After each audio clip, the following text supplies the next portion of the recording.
What up, everybody? Welcome back to another episode of the Nerd Gen Report. I'm your host, Pablo. Joining me, as always, is Mr. Brian Schultz. Brian, Daredevil, episode 5 and 6.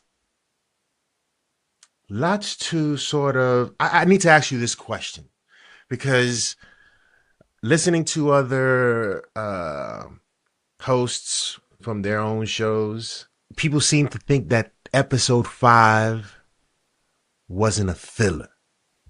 To me, it felt like a filler episode. I liked the episode, but it was a filler episode. Yeah, there was some connections. Obviously, some tasks were assigned in order for them to pay off certain debts or whatever the case may be. But watching it reminded me of other things, obviously. But what did you think of episode 5? I'm with you. I thought it was a fairly well made episode of television, but I think it made more sense to me in the context of their original conception of Daredevil, which was an 18 episode season, much more like 80s or 90s, television. Like Star Trek: The Next Generation was 26, Smallville was 22. Like it felt much more like the kind of thing you would see in a season like that, where a day in the life of Matt Murdock, how he solves a problem without the suit, strap a few friendly faces in here to kind of keep things connected, but it's to kind of give us a break from the night and the darkness and the suit and all the other stuff. Problem is the way they've structured this show, it wound up kind of being like yet another episode where he wasn't actually Daredevil, even though he felt like he was getting closer. So I don't love the placement, as I've complained about how this show has been assembled repeatedly, but I didn't hate like if I just handed someone that one episode of TV and said, "Watch this," were you entertained? I think most people would say, like, "Yeah, that was decent. That was not the worst, 45 minutes to an hour of my life." So didn't hate it, but I do feel like this show has been so uneven in its pacing that I didn't walk away from the episode feeling like it really helped the cause tremendously either. Yeah. I wasn't surprised, although I was sort of like, oh, snap, here's this guy. Obviously, I'm talking about Kamala's father. Every time he mentioned her name, it took me out a little bit. I'm like, come on, guys. We know who this is. If you don't know, enough of it should have been known with the showing of her Funko Pop. Why does he have to keep mentioning her name? When I'm talking about my kids, I don't talk about their names with people I don't know. So it was just weird. When I saw it, it reminded me immediately of Inside Man. The Denzel movie? Yeah. You didn't see that? I mean, there was some other You mean films the that, bank scene, like the yeah, way the the bank robbers and they were scene, blocking the vault and like all that. the bank scene, safe deposit box, the outside of it, opening the doors, letting it was Inside Man for me. There was other Dog Day Afternoon, I I believe, with like the Al rep. Pacino that they were mentioning and stuff like that, but you know, it was still Inside Man for me. I like the reference. We need a little Albanian playing in the background. Yeah, we're good. Yeah, the Miss Marvel thing I found annoying. I got to be honest. Like, so her dad, right, wound up being a little bit of a scene stealer in the Miss Marvel show. And this feels like one of those classic cases of he was really great in, 1 to 2 minutes of screen time. And they're like, oh, people like that. So we're just going to give you Kamala's dad every chance, like other chances that we get. And I'm kind of like, I don't know that I needed this whole thing to be him, which is also because probably I'm annoyed at the whole Young Avengers proposition, which, by the way, this show officially is adding to, right? Because Angela Ayala, I'm assuming, is going to be on that roster someday. But yeah, I don't know that I needed the Miss Marvel name drops just for the sake of like, oh, by the way, like there's this other local hero you have to meet and you guys share space. And like, okay, we kind of know that, like it, but their adventures don't necessarily have to coincide. Yeah, Like, yeah. so I didn't love that part. I think as usual, like what I did like is I do like when Matt is sort of solving problems as using his senses, right? Like when that the vault pick he's done before, that trick was in the Netflix show, but I like that they brought it back. Like I like when he does stuff like that. So that Yes. part of the episode I actually enjoyed, and when he uses his disability to kind of outfox, the villains or bad guys who dismiss him, I like that stuff. So that part of the episode really did work. The fight at the end kind of didn't. Like, I get that they're trying to show that he's kind of like out of shape or sort of not in Daredevil shape, and therefore he's more vulnerable to the everyday dude. But Yeah. I'm getting kind of tired of it already because I just know what it's supposed to look like. And so watching him in broad daylight struggling against the scaffolding with this like everyday hood is sort of, I don't know. I just was like, is it over yet? Can we get to the real stuff? Yeah. I mean, they keep emphasizing without having to say it that he's not in rare in not in peak form. And it showed in the next episode as well when he was fighting, although we don't know the pedigree, I guess, of the Muse, but the fighting to me is okay, but they're just regular fights almost. Yeah, that's what I'm Right. saying. Yeah. And these They're should be just guys that he wouldn't have a lot of trouble with. In season 1 or 2 of Daredevil, he'd have dispensed with that guy in the alleyway in about five easy. seconds. He fought the Hand. He had to figure out a way to beat them. I would assume he uses that ability with everybody. People should not be able to get the upper hand on him with regards to fighting because of his senses and knowing and sort of, he's had bigger foes, better foes, but they seem to be drilling the point of he's not in, peak condition. He's not in top form. And it still continues into the next episode. When you do the Netflix rewatch, this started in season 3. As I said, because post Defenders, when he sort of feels shaken and undeserving of being Daredevil anymore, and he comes back in season 3, even when he fights Bullseye, he's more limited. He's definitely more boxer. He can still use his senses, but not fully. And you can sort of see it. He's just more vulnerable. Like to the very end, even when he beats Fisk in that hotel, he's not using the full arsenal the way he did in the season finale of season 1. He's not. Yeah. So like this is kind of like almost depowered him further, which episode 6 may have been the first like, hey, now we've bottomed. Like now maybe we're starting to recover to a place we're going to be. But I'm with you. Like it's kind of been a minute since we saw him do some of the signature like sense beyond senses and like flipping and using props and coming off walls and doing things that like normal people can't do, even though he's not a superpower guy. Yeah. Like, and I miss that because that's Yeah. so essential to what makes this character different than just like any other person going out in the night and looking for a fight. Yeah. So, with regards to episode 5, is there anything else you want to sort of go over, or because episode 5 for me was just pretty like it was a filler episode. For No, me, it I was a filler agree. episode. Yeah. I agree. I mean, like I said, I think this is one of those where like if they had a real cohesive, well put together 18 episode set, I think this actually would have been like a highlight. I really do. Like I really feel like if this show was rolling along and they just wanted like, hey, we need to give you a Matt Murdock contrast, but still show him as hero in helping everyday people, I think this episode actually would have been a real win. Yeah. I just think our frustrations with it are like, how can you put filler when we've already been fed the mix of stuff we got in seasons 1 through 4, and this is only 9 episodes to get to the cliffhanger or whatever's going to happen. That's what like is driving the frustration. We're getting the side by side sort of situation. And it's something that we've been getting, I guess, for all of the season, really, with Fisk and Murdoch in terms of their journey to rediscovering themselves and who they are and who they want to be, who they'd rather be, right? Mm-hmm. The thing with Luca, obviously, and correct me if I'm wrong, that heist was in order to pay the $1.8 million tax or fee for what happened in the docks or whatever, right? Mm-hmm. Luca doesn't want to pay this dude. It shows. He shows up at his office. To me, the episode 5, it shows a person who's like, if Luca's the one sending these guys out, right, to do this job, right, so that he can pay that. It doesn't happen.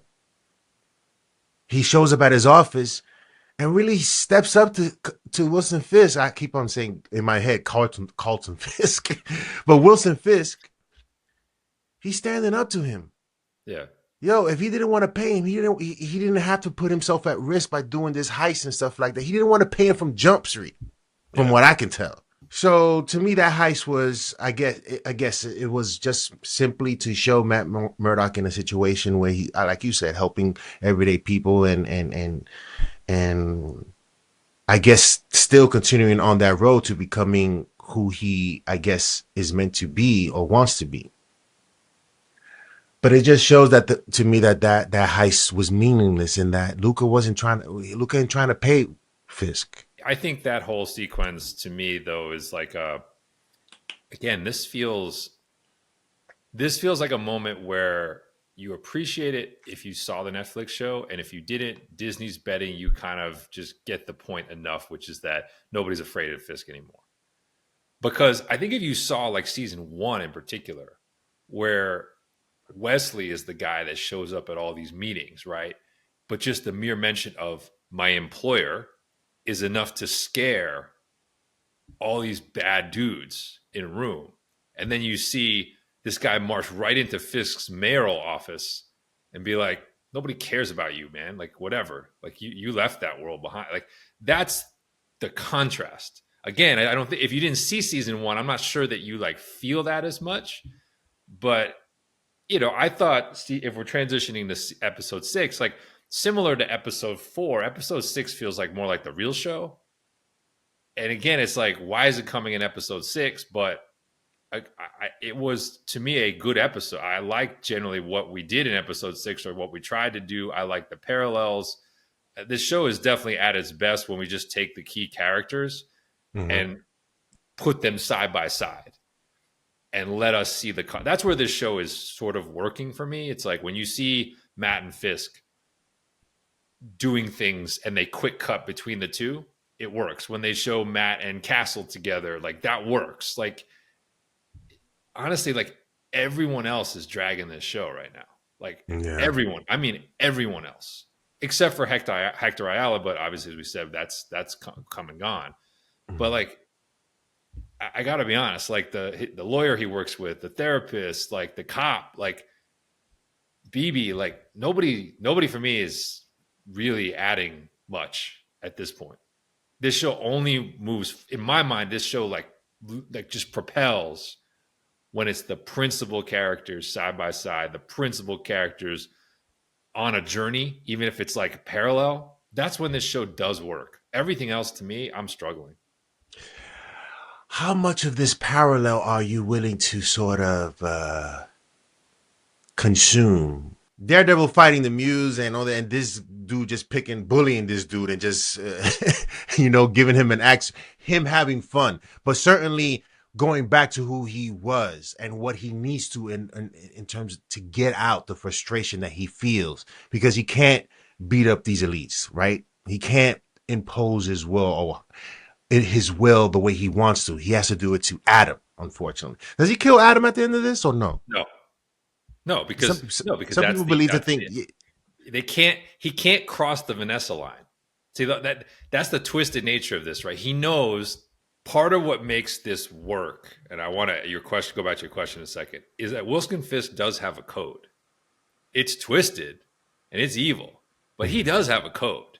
Mm-hmm. And Vanessa is the one person in his code that like can give him quasi orders. And so it's like, I can kingpin out of this, but I can't quite do that. Now, my guess is he will at some point, because he's the villain and the villains do cross lines. But for now, like that's the guardrails. Vanessa said, don't kill him. So he's going to do everything but kill this guy. Yeah. And the show will show you that in the same way that, ironically, that's kind of part of Matt's code too, right? Is that you're not supposed to kill. See, I think that's part of what they're trying to show. There's this weird, like twisted parallel between the two of them.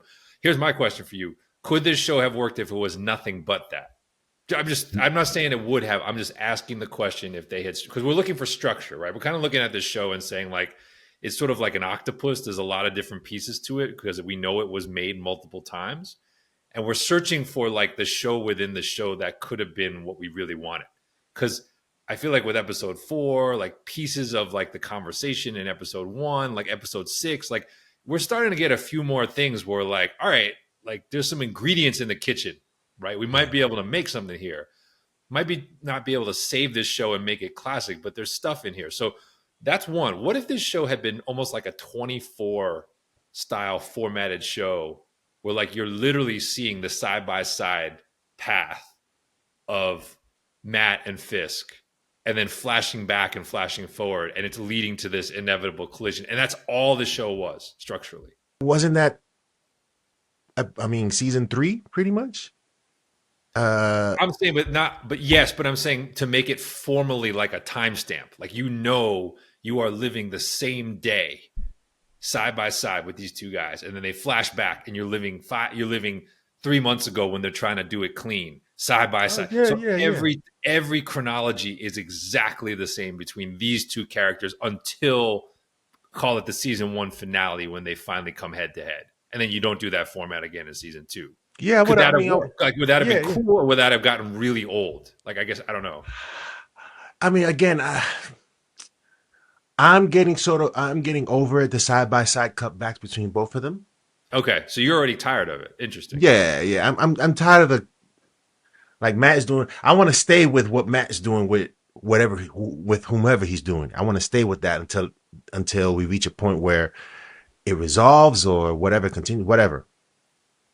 Instead of going the back and forth, because I get already what they're trying to do. Right, we get it. They're turning. I don't need necessarily too much the side by side. I want to follow them.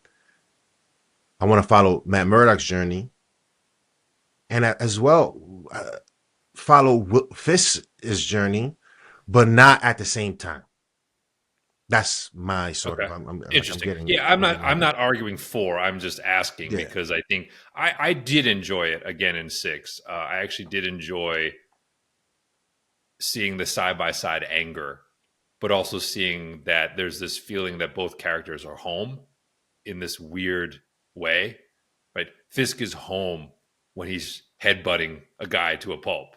Yeah, Right? yeah, yeah. Matt is weirdly home when he's in the darkness fighting another guy, but also kind of saving a life, right? He needs both, right? That's the one thing, right? Matt needs to save Angela because that's his code, and that leads him to do some things that he probably shouldn't have in that fight. He lets Muse get away, which we can discuss later whether that was well executed or not. But like, I get the point. I get what they're trying to do. So I didn't mind that, in the same way that I didn't mind it in episode 4 when you kind of get the Fisk marching past, Rabbit in a snowstorm with the bloodstain on it to the basement, and Matt starting to train on the roof. Like, I guess I don't hate that. But to your point, Rocky movies only did that for 10 minutes, right? It was a training montage. Then you see the two Yeah. fighters do their thing, you get excited, then they bring them together, they fight. They don't do it for 10 hours. So that's why I asked the question. But again, I feel like episode 6 felt like maybe it should have been episode 2 or 3, but I'm like, okay, so now we're getting into the show that maybe should have been. I'm interested in, but I'm like, is it too late? What are we doing? Muse feels shoehorned into season 1. I know he's coming back for season 2, but like we're so deep into season 1 that I'm kind of like, I want to be more in that world of like the mystery of him, why he's doing what he's doing, solving that, beating him. And to be sort of dropped into a fight in episode 6 where we really don't have a lot of context from Muse yet felt off to me. And then I want to ask you whether you feel like they did Muse dirty from a comics perspective, because he seems like he doesn't have any of his comics powers or abilities, his sort of counter Matt abilities he doesn't seem to have. So Yeah. how are you feeling about that as it was sort of added to in this episode? I'd like, yes, to explore who Muses is and why he's doing what he's doing. Obviously, there is a reason he's doing what he's doing. And and it's interesting, but as far as his reasoning, what happened to him? Like if there's an episode where we see what happens to him, then it makes sense to me, or it makes his character more interesting. Right now, to me, it looks like Matt is fighting a dude who's a little bit out of it, and he's doing these things, and he apparently can fight, obviously, right? Yeah. Like Muse hasn't encountered, he's not encountering dudes that can fight all the time, One right? would think He's, not. Yeah. yes, and yet he can handle Daredevil. Now, you can sort of say, oh, again, Daredevil is not in. When is this dude going to get top? When is he going to be at top physical condition, right? When is he going to get his mojo back? That's what I'm, when is he going to get that? Because I'm not with, like he's fighting one dude. He's having trouble with one guy, and he's had trouble, and he's fought two guys. I guess they're setting up the instance where he's going to be fighting multiple guys with regards to cops, right? That are perhaps going to come with it. How's he going to handle that? Obviously, he's going to win, but how good is he going to be? Is he going to be classic Daredevil, or is he going to have? Obviously, he's going to have some struggle, but how they pull that off is going to be interesting. I think it's a real question in the sense of in a grounded show, he can't just get it all back. That also would be a failure. Like if he showed up randomly and like the opposition was tougher and then suddenly he is doing the flips and doing everything, I'm like, wait a minute now. Why weren't you doing that like 20 minutes ago? So there has to be a catalyst and then a human path whereby he can redevelop that. This is one of the things that in the Netflix show I thought they did a really nice job of, right? Because he starts at a really elevated place. Like he's a good fighter right from the very beginning. Mm-hmm. But the introduction of Nobu and the hand ninja forces him to train and attune his fighting differently, right? He has to start to listen for the weapons, start to listen for the heartbeat, start to listen for the exhales, like use different techniques. So then like it's not just like he snaps his fingers and he has more in the tank. Like he gets the crap kicked out of him by Nobu. He should be dead like the first time. Yeah. Except for the luck where he lights him on fire. But by the time he fights him again over seasons 1 and 2, like you can see like he's adding more things to what he can do. And then obviously he realizes, look, I actually need a suit, right? That's the other thing he realized. Like I can't just do this in my Under Armours, right? I gotta actually get something to help me. And then Melvin Potter gives him the stick too. So like you see this progression, which makes sense in reality of like Matt is getting better, stronger, faster, learning to use his senses, and then he's acquiring some equipment. Like this show has to preserve that if we're bringing him back from nothing. If he just is, I don't think this do that. this is not going to work. Like if he just is like one day he's just Matt Murdock Daredevil all in again, that cannot be. It can't just be rooftop training at night for a little bit. Like he's got to get his ass kicked, like really kicked. Like that's why when I saw like you were saying Muse could fight, and I was like, I was disappointed Muse didn't have his powers because Muse had this like absorption of the senses thing, because that would have forced Matt to be like, I can't just wrap up and brawl with this guy. Like I have to outthink and outfight this guy. And like that's why I was kind of like, oh really? This guy's just gonna be like a pretty good fighter and that's it? They're making it seem like every foe is the same, sort of, in terms of skill wise.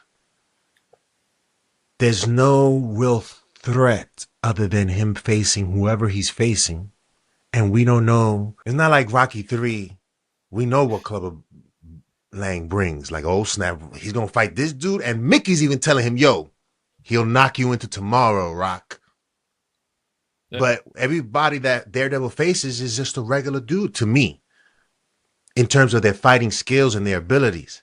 Yeah. So when he fights people, it's like he's fighting just different people and all of them give him trouble. There's no real emphasis on his skill and what makes him dope. Totally agree. I mean, I think it has to change. We know Bullseye's coming back, right? So we do know there's a guy with metal in his body who eventually will kind of, I assume, pose that kind of a challenge. I'm just saying, if this is all Muse can do in a fight, then as a villain, how you use him changes in my mind. Yeah. See what I'm saying? Like if he had all his powers, then I'm like, okay, they can go head to head in a room and like, this is a real thing I want to see. If all he can do is box and do a little bit of martial arts, then I'm like, I don't really need to see a lot of head to heads between these guys. He's got to be doing something else with another villain to really make his work more meaningful. So So I'm with you, but we know Bullseye's coming, so hopefully it causes him to. But again, we need to see Matt broken physically. I think like right now we're kind of seeing like angry Matt getting it back, and I'm sort of like, to your point, we need the Rocky 3 moment. We need him to be like, or the Dark Knight Rises, or the Bane moment. Like we need him to go out thinking he is Daredevil and finding out he's not, right? And that's kind of, if that's the catalyst for the rediscovery of his faith, which we did get a little religious mention in this episode, which was good to see. If that forces him to, recall some of Stick's training or redo things or relearn, great. Like that can be good for this show. But I'm just, to your point, I'm just nervous because this show really hasn't, we're a long way in for not having turned the fight stuff loose. And if they think episode 1 was, hey, we gave you that, they're wrong. They're wrong. Yeah.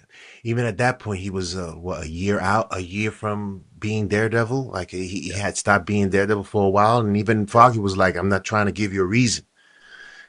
So there has been time that has passed where he hasn't been Daredevil.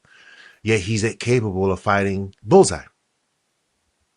Somebody who has a unique talent, right? What did you think of the CGI, him running see, I'm telling you, man, this Daredevil, this is like, yo, give me that money, yo. Yeah. You spending millions of dollars to show us CGI of a character that, I listened to a podcast with Charlie Cox where he talked about how they use the CGI in the season. I thought the answer was interesting, and I was like, I don't know if Charlie Cox actually gets it. I gotta be on this one point. He does a great job, obviously, at enacting the part.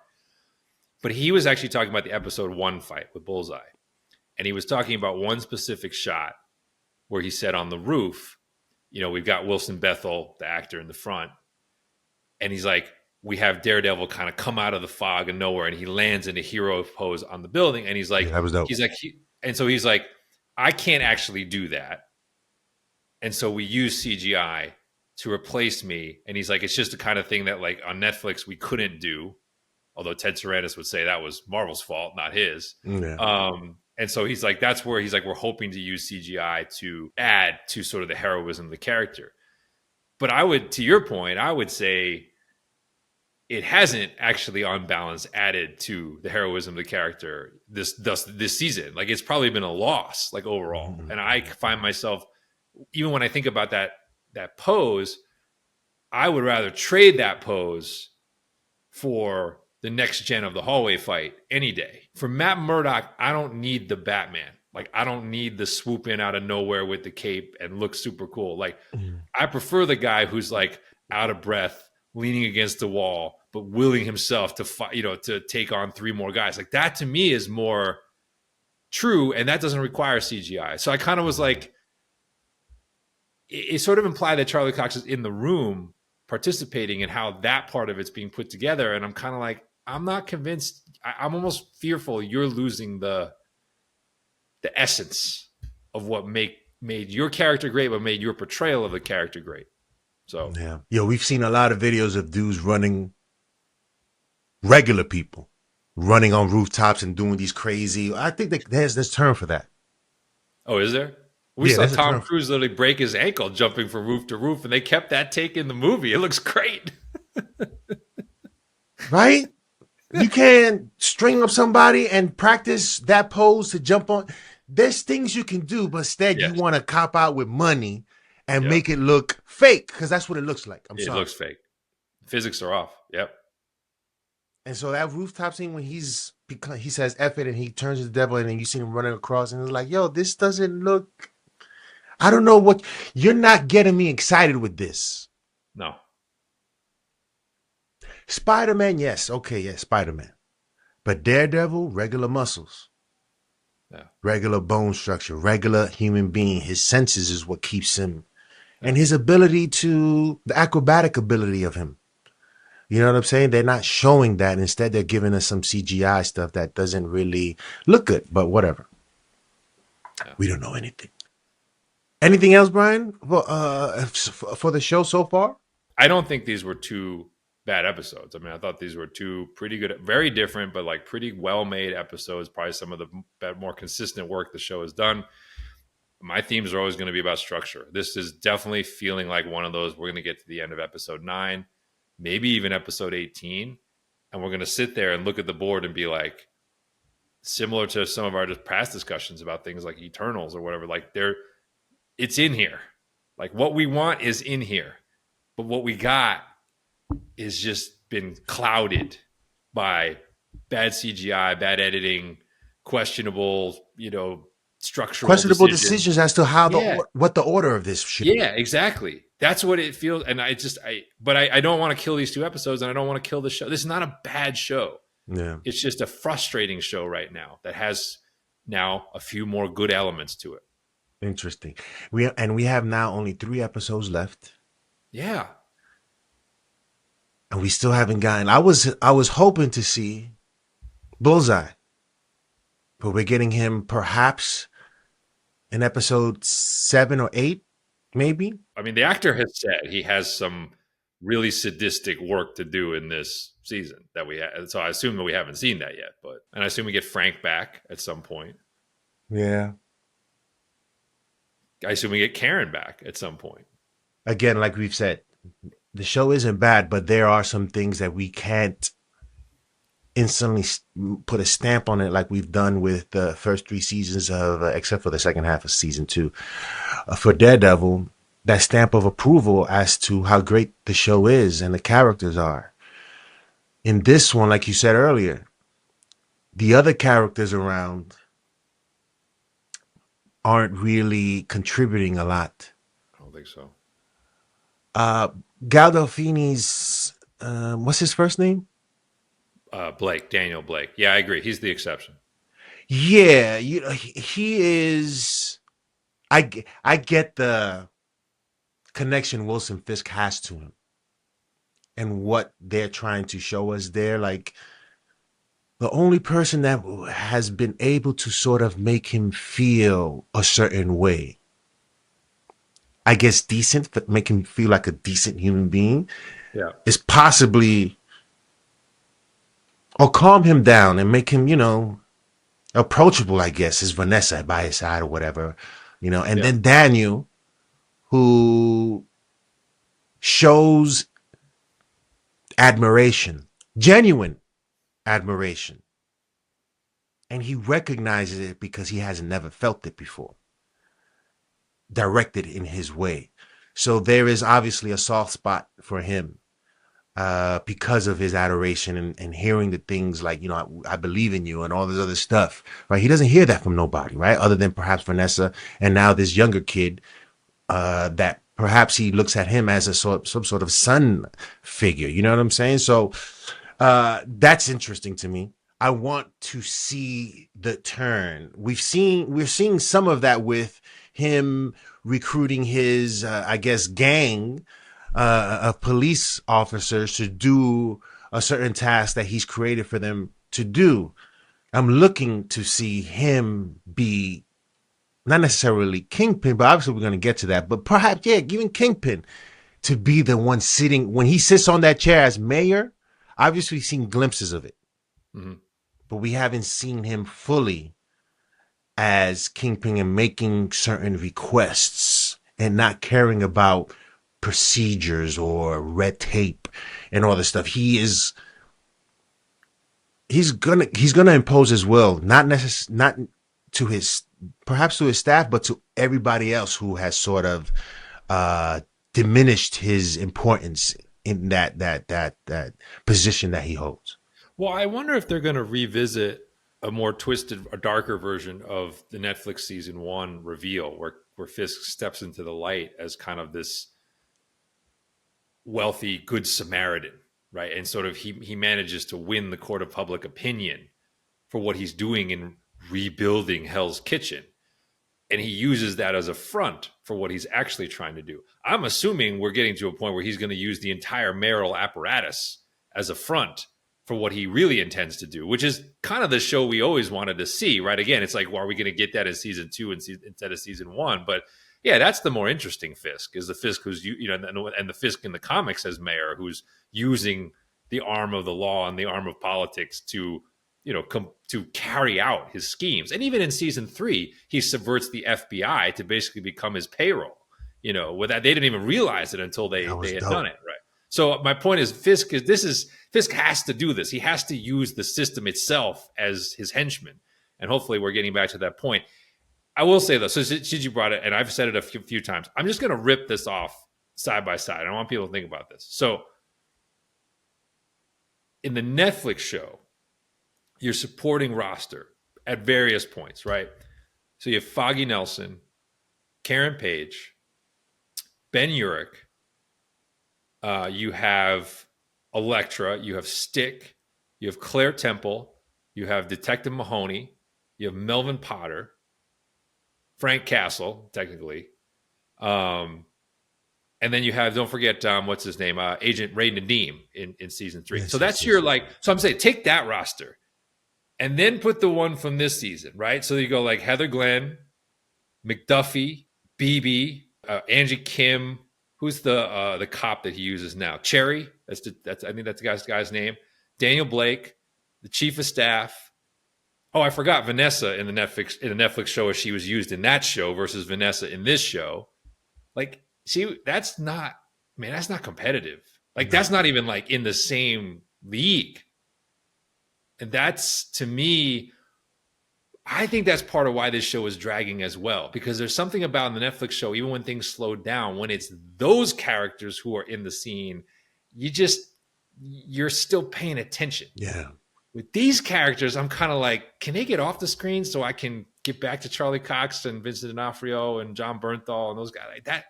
Yeah, I should add Muse to this season's list, but the character hasn't really talked or done much yet. So this is my point. That is a very wide gap in quality. This is unfortunately one of those things that these guys have made a decision into thinking that these other characters don't matter. Let's just develop them, put them there as pieces, but not necessarily give us emphasis on how these characters affect the entirety of the show and the situations that are happening.